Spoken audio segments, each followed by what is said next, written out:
গতরাতে নাটোর চিনিকলে ভয়াবহ ডাকাতির ঘটনা ঘটেছে।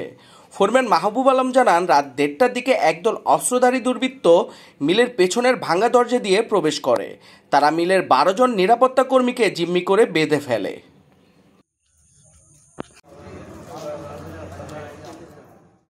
এরপর তারা মিল হাউস, বিদ্যুৎ বিভাগ, প্রকৌশল বিভাগ সহ বিভিন্ন বিভাগ থেকে নতুন পুরাতন ধাতব মালামাল ট্রাকে তুলে নিয়ে যায়।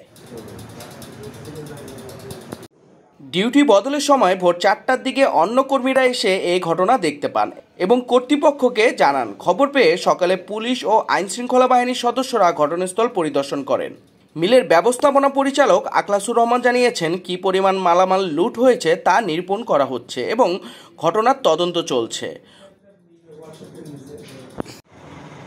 প্রশাসনের সহায়তায় ডাকাতদের শনাক্ত ও গ্রেফতারের চেষ্টা চলছে।